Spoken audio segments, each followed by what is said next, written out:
See you, TMG.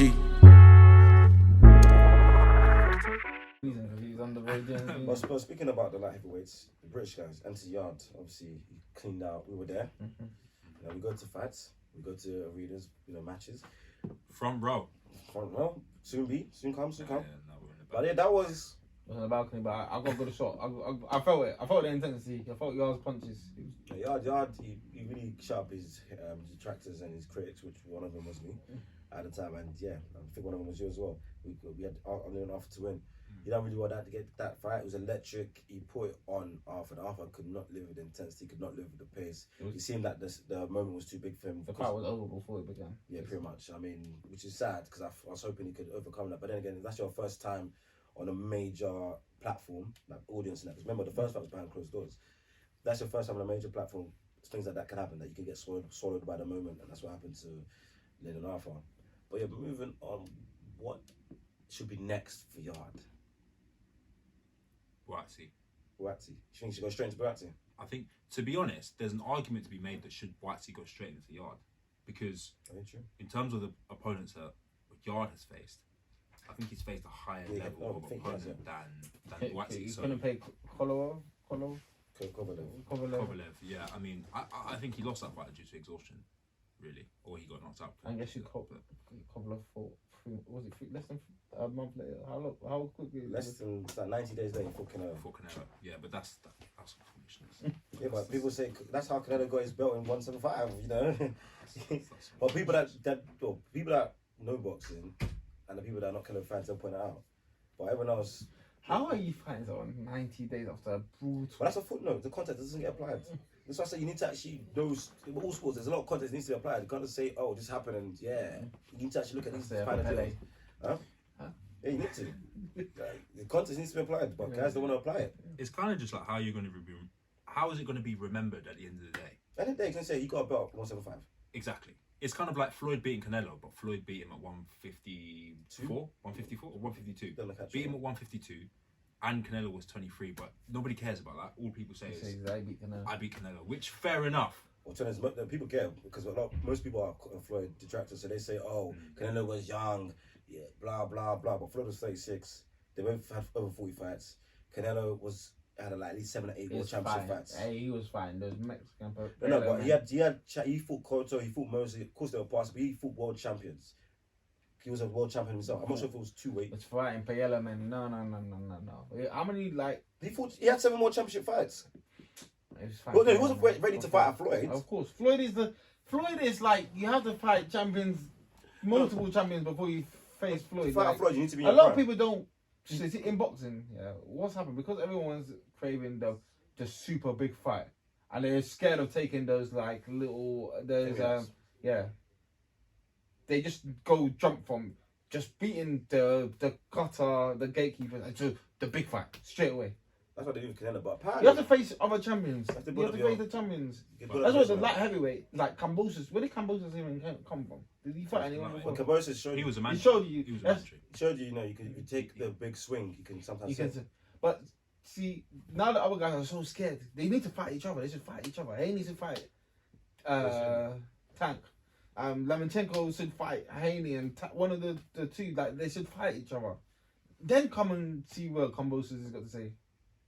Well, obviously, Kambosos will fight one of them. I mean, they should look to fight Kambosos next because Kambosos came out of the blue. I don't think Kambosos is super talented. I think Teofimo lost that fight because of his mindset was stupid. Like to come out and think I'm gonna knock a man out in the first one was dumb. Wasn't. I think he needs to reassess his corner. Yeah. I think some of the instruction he was getting. I think Teofimo is a better boxer than Kambosos. At least on paper he was, and I like to think he is. From what I've seen up to now, but yeah, I mean, in my opinion, Teofimo lost that before the fight started. His approach was awful, and he could have got away with it still if his corner was on job. He's looking ahead. You cannot look ahead. No. If you look at that fight, if he got the right instructions, he probably could have pulled it out the bag. Like when you say you have an off night and you manage to win, that could happen if his corner instructions were on point. That's how, in my opinion, big the gap is talent-wise, physicality-wise, all that sort of stuff. But they weren't. And Kambosos thought maybe that might go down as his best fight of his career, and he happened to win. But you know that gives him confidence. That might take him to a new level. So if he fights Haney, he could be a Haney. Who knows? He's moving up to 140 now anyway. So Fitio. Yeah, Teofimo Lopez. Yeah. He's moving up to 140. So we're probably not going to see those fights because I think he struggles with weight anyway. He struggles getting down. He's a big boy. This is like a natural 147 or something along those lines. Yeah. Really? Oh wow. Why is he scared? Why is he scared? He's scared at 140. Is there someone there waiting for him at 140? No, but he needs to move up. Is there someone there's waiting for him? That's maybe why he's scared of what? Scared, isn't it? There's someone at 140 that he might be able. No, I don't get what you're saying. Who's scared? Teofimo. Of who? I don't know. He's moving up one way because he has to. I mean, he's the 140 guys. The 140 Josh Taylor's the undisputed. Yeah, Josh Taylor. I rate Josh Taylor. Yeah, he's quality. Big time. I actually want to see him fight Terence Crawford. That would be a big fight. If Crawford can't, what did you say, before Spence or after Spence? Before Spence. If they can't make that fight, that's the next best fight. Crawford is not looking for Josh Taylor. He probably doesn't think it's enough. I mean, if Crawford was to beat Josh Taylor and Errol Spence, we're really talking. His greatness is elevated to astronomical levels. Yo, with Terence Crawford, I don't understand why he's not bigger than he is. He's not good looking like Spence, is it? I'm dead. That's probably the reason why. It's not lighty, isn't it? Do you think that's the reason? His marketing. What's Crawford's marketing? Yeah, but Tyson Fury he's not. But he's the gypsy, like gypsy dons. They back each other, and he's just a likable guy. I've actually heard people say Tyson Fury is like, all right. That's what I've heard from some girls. I ain't been in that circle. Hey, that's what I've heard. Hey, he's been up done. He probably because he's so brutal and he's a protector. Yeah. Hey, it must be that prime. Hey, like they say, girls can learn to love, innit? So yeah, we're at the top of the mountain tree. Top of the mountain, knocking out world. We have all the money, hey. But don't try and be an average man looking like him, because what I would say, but type of thing, Tyson Fury does have the craziest mouth. No, Crawford's personality doesn't have nowhere near Tyson Fury. It's not likable. It's not that Crawford's last fight against Sean Porter. That is not how you sell a pay-per-view. I know, obviously, they were both trying to be respectful of each other and stuff, but come on, like if you're gonna sell and create those numbers, man, you really have to. Most guys don't know that background. The casual doesn't know you guys are friends. They don't care if you're friends. Like but it's not like you gravitate to Crawford like that. Now he's maybe more sympathetic figure. You gravitate to his skills. Yeah, but then to casual, who cares about his footwork is this? His placement of his foot. But he's knocking guys out. So that's what I don't get. Like, why is Bob Arum? Bob Arum doesn't promote him right, and he doesn't have a mouthpiece. Like Bob Arum is saying, "Oh, you need to promote yourself." That's what. Like something Bob Arum struggles to promote black fighters. The black fighters he's had that have done well, Ali, he promoted himself.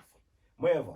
He promoted himself. Sugar Leonard apparently had a lawyer that helped him to promote himself, and I think if I remember correctly, he does have a mouthpiece as swag. Crawford doesn't. He has the skills close to those guys' levels, but doesn't have the mouthpiece, the personality to promote himself. Apparently, Crawford is suing Bob Arum for racism. Yeah, I saw that. Yeah, or something like that. I mean, there's probably credence to that, but I don't think that'll hold up in the court of law. I mean, because racism is so like ambiguous. Like, what are you gonna say? I'm suing you for racism. You are racist to me. How are you gonna prove it? Like, unless you have tapes, unless you have recordings and tapes and stuff. How are you beefing with the promoter? This is dumb. I thought that the contract is nearly over. Yeah, he's left him. He's a free agent. Who's he with now? I think he's gonna go PBC. He might go PBC. He might go Merva. He might go PBC to fight Spence. If he wants to fight Spence and to make sure that no blame can be put on his plate, go PBC. Your in Spence is stable. If the fight still doesn't happen, it's nothing to do with you. If he does that, then he's fair enough. But there's no way he's going. But he left. I fear he left Aaron too late. I fear he does. We had a contract. Obviously, when you have a contract, you have to abide by the contract. The contract he just finished was probably no more than 3 years. Who's the guy? Like everyone, like Eddie. Join Eddie. Nah, he can't join Eddie because the PBC don't work with Eddie Hearn. Yeah, Eddie hates him. Yeah. Because Eddie Hearn is the face of boxing. That's the fight. That's the fight I want to see. Eddie Hearn versus Lenny. I see personally, them guys are back time. Lenny Ellerby one time, yeah, Eddie was palming him on the stage. He said, "Your bitch ass to his face." Ellerby said nothing. Couldn't say nothing. He called her a bitch ass. I mean, Ellerby's like 50, old man. But called her a bitch. Them guys fight like a paper. Why does Ellerby hate him though? That's Floyd's boy. I think Floyd said something to the effect of, the fight wasn't that good. Or I think it was one of Tank's fights that he said the fight wasn't that good. And Leonard Ellerby took offence to that and said, "I'll smack the shit out of you when I see you. It's on site."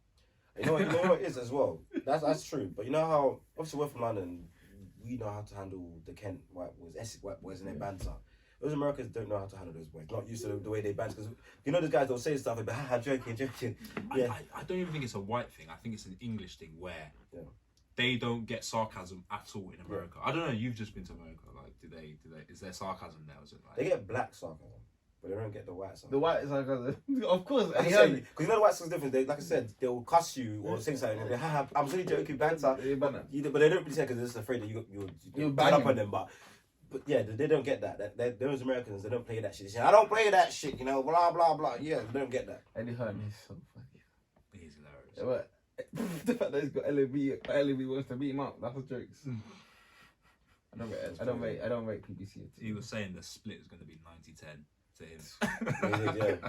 I mean, Eddie Hearn, because he went by social media numbers. Social media wise, Eddie Hearn's killing LXVI. Wait. That is so disrespectful. Oh my god. Crazy. This is the last question on the light heavyweights. Yarde, wait, it's my question. I've all the British light heavyweights because there's a lot. So you got Yarde, you got Callum Johnson, Buatsi, Daniel Aziz, British champion. Yeah. You got who else is there? Craig Richards. I think that's the 5. Who's the best? Who will stand at the top of the mountain when it's all said and done in the domestic scene? Yeah, Buatsi.